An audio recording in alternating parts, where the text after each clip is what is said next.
Dentro del curso de producción de materiales educativos digitales hemos comenzado por hacer un análisis sobre 10 consideraciones importantes para el diseño de ambientes virtuales de aprendizaje.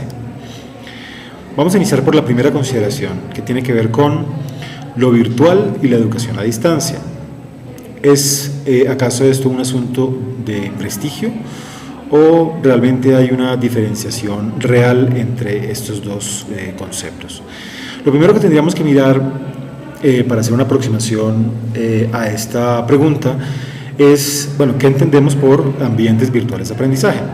Y en principio, independientemente de que haya muchísimas aproximaciones desde la literatura, se pueden entender como aquellos espacios en los cuales un estudiante puede acceder a los diferentes recursos que él requiere para su aprendizaje, para llevar a cabo su proceso de formación.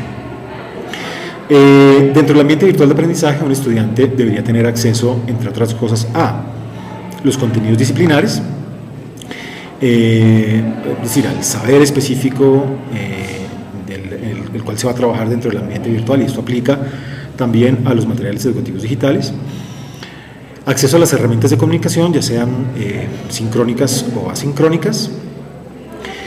Acceso a sus profesores y a los compañeros de estudio, todo esto para recibir retroalimentación desde diferentes instancias.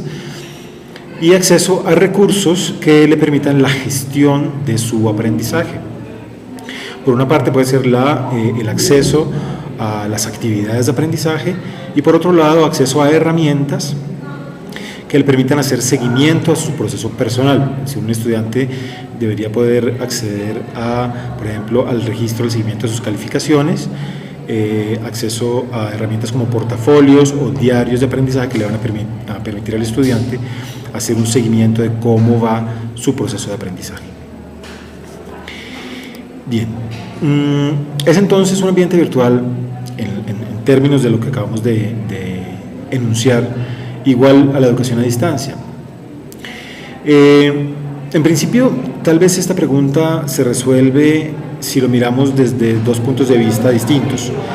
Uno, puede ser esto un asunto de métodos o puede ser un asunto de geografía. Tal vez se puede abordar la problemática si se mira tal vez desde el punto de vista de algunos referentes bibliográficos. Por ejemplo, hay algunos autores que identifican a la educación virtual como una especie de educación a distancia de última generación. Y eso tiene mucho que ver con la diferenciación de métodos.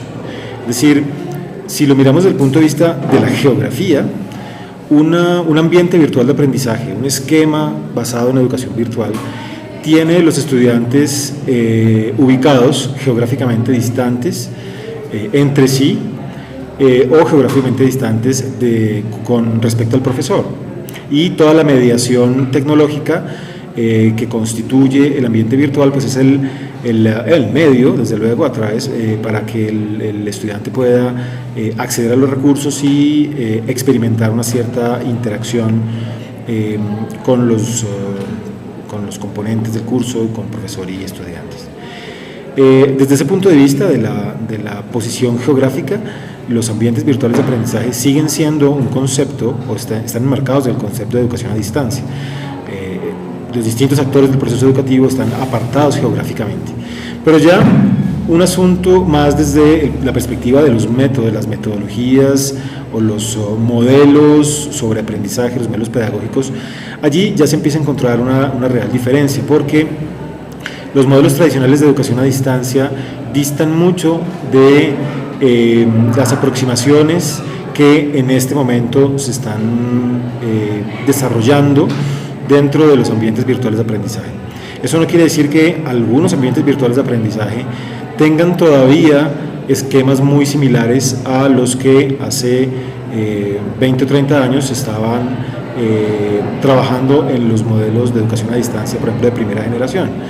Todavía se pueden encontrar ambientes virtuales diseñados así, pero la evolución misma de la teoría sobre los ambientes virtuales ha hecho que se llegue a una cierta sofisticación desde el punto de vista metodológico para efectos de lograr una real diferenciación con la educación a distancia, por lo menos desde el punto de vista de lo que se conoce metodológicamente como la educación a distancia tradicional.